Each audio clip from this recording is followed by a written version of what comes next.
The two guys that we talked about, AJ Brown and Hassan Reddick, they both fall in the same category. Will the coaching staff hurt them or hinder them in how they deploy them game in and game out? I have big question marks about the two people that control their movement, Jonathon Gannon and Jalen Hurts. I really do. And until further notice, there's nothing that can convince me right now, make me feel much better about one or the other, because of what we've talked about time and time again since the inception of this show.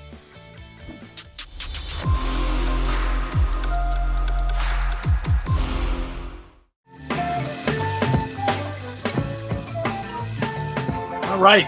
1 o'clock hour. Welcome back in. Hey, good one by Anthony. Says John Dorenbos for the special teams. That dude was a machine. He was automatic with the long snap. So that's a good one. That's absolutely a good one. Yeah, yeah.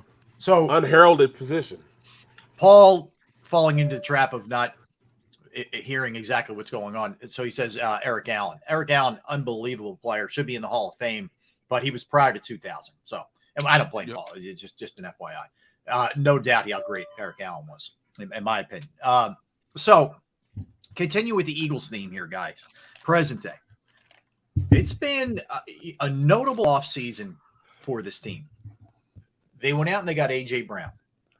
They went out and they signed Hassan Reddick. They signed Kaiser White. They signed James Bradbury. They drafted Jordan Davis. They drafted Kobe Dean. I mean, it's been a long and really fun offseason of pretty big kind of names and impactful sort of players. So I started thinking about, which of these players will have the greatest impact on this season. And I'll pose the question to you guys. It could be either side of the ball, whomever you think. Who does have the greatest impact here of the new faces? Could be rookie, could be a veteran who they brought in. You know what? I'm gonna go on the defensive side of the ball. I'm gonna go Hassan Reddick.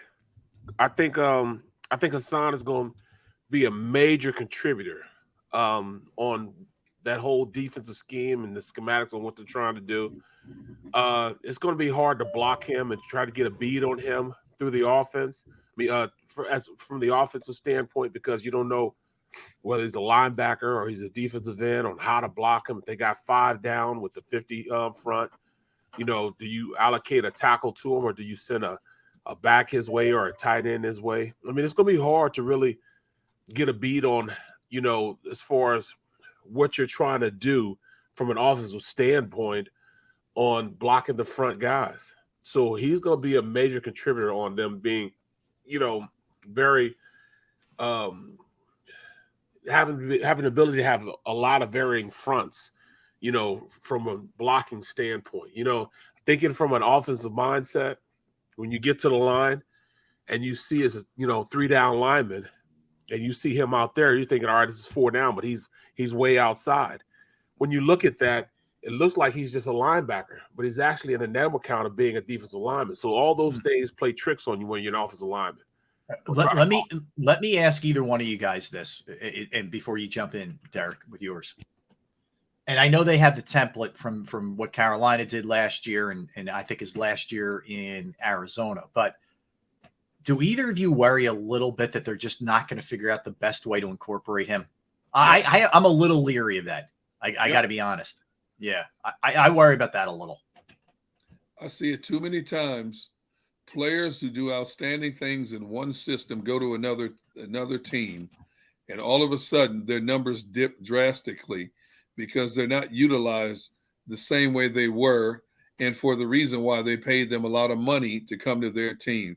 And that's one of my biggest concerns with Hassan is, what is Jonathon Gannon going to do to him? Is he thoroughly studying the film of what made Hassan Reddick what he was the last 2 years in terms of quarterback sacks? Will he utilize him to the fullest in his scheme with the Eagles? And I have major concerns about that because I don't know what to expect from a Jonathon Gannon this year. I really don't. That's fair. All right, so give me yours, Derek. Who has the biggest impact from the new faces here at the Eagles? I was torn between Reddick and A.J. Brown, and I went with A.J. Brown in my final pick because I think this guy has the ability to be a game changer, not so much in just catching passes, racking up yards, but also opening up the field for others in one-on-one coverage from Devontae Smith, Quez, Dallas Goedert. In just 3 years, he's already established himself as one of the more physical and one of the best pass catchers in the game today. My concern is, can that guy named Jalen Hurts get him the ball enough to make him as effective as he was in Tennessee? I don't know that. Is that part of the game plan for Nick Sirianni to get him? You know, he brought his boy in here, Pascal, from the Colts for a reason. Devontae Smith, Goddard, running backs, all have to get their touches. Will A.J. Brown's numbers suffer in Nick Sirianni's system? I don't know how you keep everybody happy when you have the wealth of pass catchers that the Eagles do now in their game plan. And so I just think even when he doesn't have the ball, he automatically commands extra attention because of his physicality and what he's able to do in terms of yards after the catch. Great points, all of them. I really went back and forth between Reddick and A.J. Brown, honestly, because this team so badly needed a pass rush last year, and it was so obvious so many times they just couldn't get home. They didn't even get enough hits on the opposing quarterbacks. So, right, you know what I mean? Like guys were just clean, like they just went to the laundromat, you know, after they played the Eagles. So Brady looked like he didn't even play the game. No, it looked like he broke a sweat. No, he didn't even need to shower after that game. It was crazy. So on one hand, like there's no doubt this team needs pass rush in the worst way. And you bring in a guy who's averaged more than 10 sacks per game or per season, excuse me. Man, that's huge. Then I started thinking about A.J. Brown on the other side. And I think, you know, a proven guy, we don't have to see Rager anymore, number one. Okay. Rager's his name wasn't even mentioned. I know. I just brought his name up. Keep his name out my mouth. But that's crazy, but that's what people think now. I mean, they're just thinking, Rager, was he that? And I think, yes, he was that bad. Well, the other part is like you don't have a coaching staff that's going to try to force feed something that isn't there too with Rager. Now, I think the organization has reached the conclusion that that's done with. So that helped aid that. So I look at that. I look at the fact that if you're going to put your number one on him, what that's going to do for Devontae. He's a guy who doesn't have to take the top off to be effective. You know, he can catch it and break one for 15 after just a 5-yard catch, which he's been his whole career. He's so strong. Look, there's a lot of different things that he can do. So it's close, man. It's such a coin flip for me. Ultimately, I probably go Brown. I probably lean Brown, but man, there isn't a wrong answer between Brown and Reddick. Like if Reddick is an 11 sack guy, what that does for everybody else, how that opens things up, what happens on the other end, on the other side, you know, for Brandon Graham or whomever is playing opposite of him, and what A.J. Brown does for Goddard, and he does for Devontae, and he does for the run game. Not to mention, Hurts has a bona fide veteran stud who's seen everything now that he's going to throw the ball, who he has a great relationship with. Yep. So, you know, both of those guys, man, are going to have a massive impact on this team. I don't think there's any doubt, and they're both established. That's the biggest thing right there. Already proven commodities. Two guys that can get theirs, you know what I'm saying, regardless, you know, and you don't have to manufacture stuff to get them going. You know, we're so used to having to manufacture offense or manufacture ways in which we can, you know, get a sack, or we got to send a blitz here, you know, or that we really had no one-on-one that could beat a guy consistently every single play in and play out. Right. And I think we have that Hassan now. And then have a boss receiver that, you know, wherever you put the ball, he's going to go get it. He's going to, block a guy, a little DB out, or muscle a guy, or just run past a guy. He has all those traits that a number one receiver have to be successful. So we don't have to worry about that. That's the biggest thing right there. We don't have to worry about him being open or, you know, getting open. He'll be open, or if he's not open, he'll still go out and make the catch. Yeah. Those are two things we lacked for years. And right. And I also don't worry about those guys showing up. Like, I don't think, Yes, like AJ Brown wouldn't have been silent in that playoff game. exactly. When the Eagles were getting smoked. I'm not telling you they win, but he was showing up. So I think that's big. Yeah. And you start to look at the others, Kaiser White could go under the radar here, man, in a big way for this team. Nakobe Dean by midseason could be a 3-down linebacker. Bradbury, finally a complimentary corner to Slay, as opposed to what you had last year. So, you can make a case for a lot of these guys, man, the impact that they're going to have. The two guys that we talked about, AJ Brown and Hassan Reddick, they both fall in the same category. Will the coaching staff hurt them or hinder them in how they deploy them game in and game out? I have big question marks about the two people that control their movement, Jonathon Gannon and Jalen Hurts. Mm-hmm. I really do. And until further notice, there's nothing that can convince me right now, make me feel much better about one or the other, because of what we've talked about time and time again since the inception of this show. I think they are the two biggest question marks on this team, the defensive coordinator and the quarterback, in terms of the success or the failure of this team over 17 games. Yeah, I agree. I think similarly, Barrett, both have been gifted with a massive upgrade of talent. Yep. As opposed to what they had last year. I mean, last year you could legitimately make a case that, what do you want these guys to do? I mean, they don't have enough. But I think there's enough there this year where they both need to show out. And it's a prove it kind of year. They have to. It's imperative that both guys have a successful season, because if they are successful, this team is a major factor in the conference. You notice I didn't say division. I said in the conference. Mm-hmm. Yeah. And they should win this conference, the division easily. But I think they should be competing with the conference, with the talent that they have. So just looking at from a defensive standpoint, what they're bringing to the table, man, people understand what it is to block multiple fronts and how to differentiate how these blocking schemes. Because you could have a guy that's head up on you, and if he moves over 2 inches, it changes to an entirely different blocking scheme. Yep. From an offensive standpoint. He shades from a one technique to now head up over you. It changes how you call your protections, where the force is, who has the hot read, who are they going to double team, are they sliding the protection over? Those are all things you got to run through your head. Who's responsible for them? So I'm looking for Gannon to really. I think Washburn is going to be a key cog on how he calls the defense, because Washburn he's in charge, and this is junior. I don't know if he's a junior or not, but Jeremiah, yeah, son. Yep. Jeremiah, his son, who Jim is his. Jim was the defensive coordinator with the wide nine. Wide nine, yeah, we all remember from the wide nine, right? But Jeremiah Washburn, in watching him go through those, defensive ends and linebackers on the outside, and how he's coaching them and how he's getting those guys going. Yeah. I was surprised to see, the attitude that all those guys were taking, and they didn't even have pads on. So I can just imagine if they had pads on, how fast they were going, how fast they were moving, how explosive they were. They challenged each other like, they didn't know each other.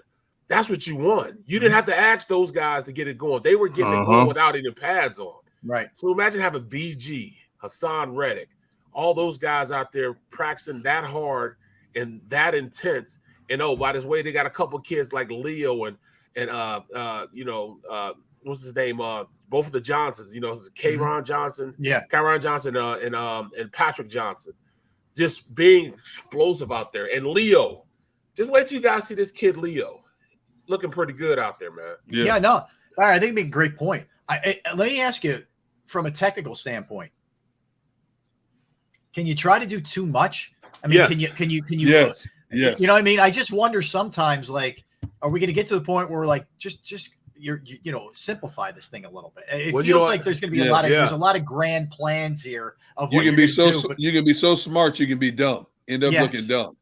too high of a learning curve for certain guys. Right. You And know guys are just sort of like confused with the role. Or what do we do? Oh, second, we're doing this on third. Yeah. It just feels like there's a lot of moving parts. And if something is working, stick with it. You know, Yes. those are little things that, you know, that comes with coaching, man. You can have multiple fronts, but if one is working, keep doing that front, and, you know, until they find some way to stop it, then go to the next one. Yeah. Exactly. You know, because I've seen an embarrassment of riches end up being, you know, the worst thing you have. Yeah, an embarrassment. Yeah. You know, they mean because they have so much there, they don't know how to use them, or, you know, they're so caught up with all this. I mean, perfect example on the offensive side of the ball when dealing with John Gruden, his terminology and how he called plays was so extensive and so complicated that people would get lost on what to do. The verbiage, like, there's so much verbiage. With us, you know, it was like, all right, the first thing he said was 322. That means it's a 3-step drop because it's 322. The protection is 22 protection, meaning it's a scat protection, meaning the back's out. You've only got your 5 against their 5. And you're trying to process all this stuff. It's going 322 Y stick nod. You have the Y. He's running a stick nod route. And then there's another thing at the end where the receiver's going to do. I'm like, so all this stuff, you know, you're getting this quick, like, you know, the play clock's already running down, and you got exactly. So you're trying to process all this, and oh, by the way, on 2, what? I'm still trying to figure out, you know, what I'm saying, what protection was, you know? Yeah.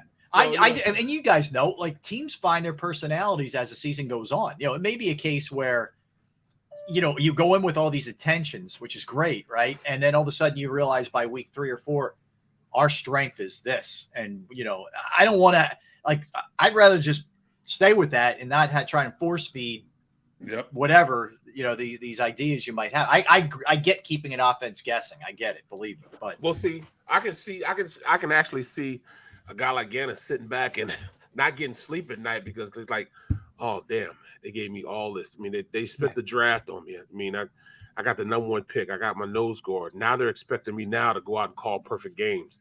I mean, they went out and got, you know, Kazir White to be in the middle of that defense along with TJ Edwards. How am I going to incorporate them? Oh, by the way, they got Hassan Reddick, who's been a double-digit sacker. How can I make him a better player? Oh, well, we still got Fletcher Cox. Are we going to be able to make him, you know, as explosive as he was, but stay within the framework of what we're trying to do? Those are all things that's running through. Oh, man, what are we going to do, man? I mean, I don't know what to do now. You know, Fletcher, you know, got Fletcher with Brandon Graham. We can't forget about Brandon Graham. Brandon Graham was one of the, you know, the best defensive ends we've had. You know, because of him, we couldn't do anything. You know, so can we keep? That's a lot of stuff. It worries me. It worries me. Yeah. It worries you with a coordinator who we're not sure. Like, in fairness, I'm willing to give. I'm very much in the same boat with him that I am with Jalen Hurts. Like, I'm willing to give him the benefit of the doubt, you know, and see here. Because I do think he'll be more aggressive. In fairness to him, he didn't have the horses, so I do think he's going to be more aggressive. But if I'm being honest too, I don't know, because he interviewed or was supposed to be a candidate for head coaching jobs. Yep, that doesn't mean anything to me. Like, no, me neither. You know, we know how many guys should have gotten jobs who didn't for whatever reasons. Absolutely. So, that doesn't move the needle for me one bit. Like, some people say, well, see, everybody else around the league loves him. I don't know what that even means, honestly. I don't know. I don't know what everybody. I even tell my kids, who the hell is everybody? You always talk about some everybody. Yeah, right. Who is everybody? I don't know them. You know what I'm saying? So everybody doesn't know them, or everybody can pick this system up. No, well, if it's everybody can pick the system up, how come they're not picking it up? Well, I everybody think be playing. Yeah. Well, sometimes that stuff they're straight up favors. You know, basically, an agent calls it shouldn't happen, but an agent will call a GM or whatever and say, hey, can you just interview my boy so he gets an idea what the process is all about? Yeah, exactly. Right. With no intent, honest. I think it's a waste of an organization's time, personally, but whatever. But and then, you know what, in fairness, sometimes a guy will blow you away. But for the most part, it's done so the guy gets a feel for what those kind of interviews are like. And then they move on. It's not necessarily because he's a candidate or a guy they really like. Well, it's politics. Perfect example of that, guys, is my boy Hines Ward.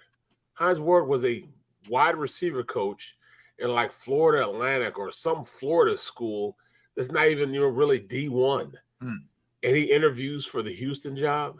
Are you Right. kidding me? Come Houston's on, done some man. weird Yeah. stuff, man. Right. Come on, man. Stop. I mean, Stop it. What they totally screwed David Culley. I mean, They did. Yeah, they beyond did. belief. Yeah, they did. And they turn around and they give it to his defensive coordinator, who's already in house. Like, if you wanted to just change things up, I don't know. I don't understand anything that I don't think they're run well. Obviously, I mean, you traded away DeAndre Hopkins for a running back. If that doesn't Right. tell you how out of touch that team is with the way the NFL is now, I don't know what does. So that was, Bieniemy still doesn't have a job. We could go on and on and on.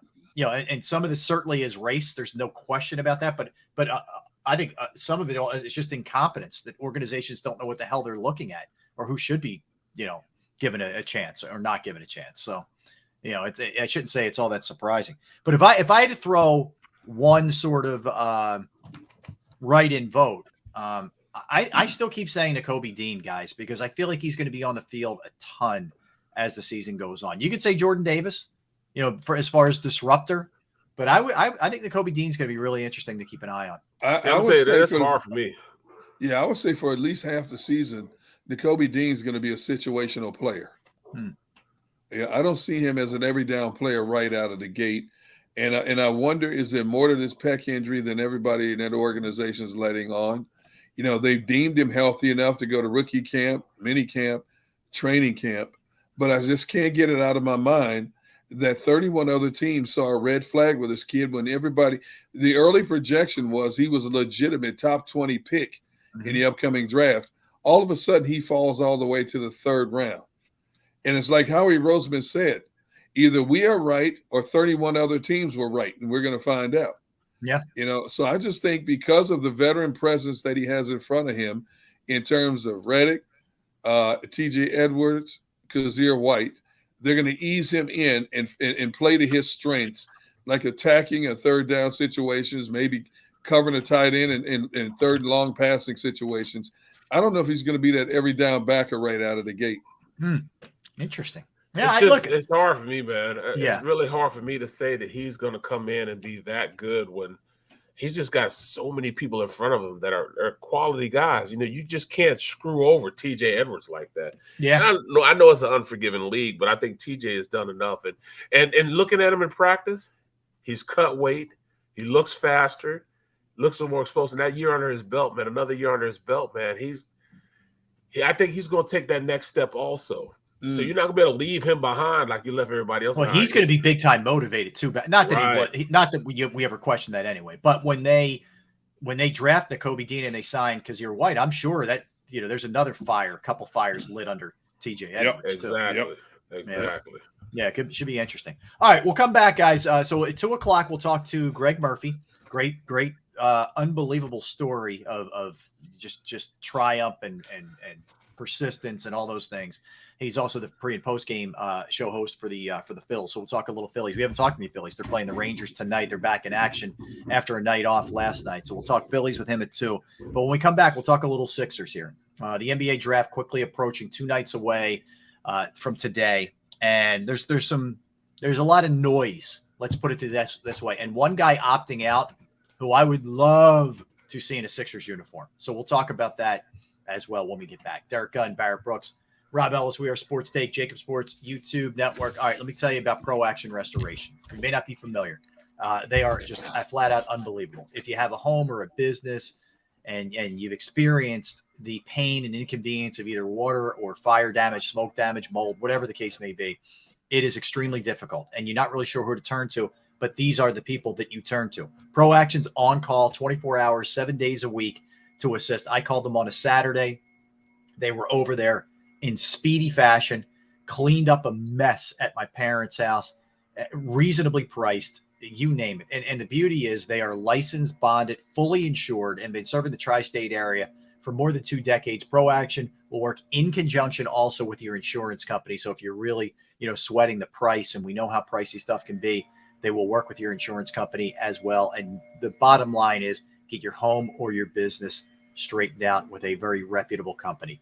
It's water, it's fire, it's smoke damage, it's mold remediation. They can do it all. You name it, they'll handle it. Give them a call, 610-623-3777. 610-623-3760, or you can reach them at proactionrestoration.com online, proactionrestoration.com.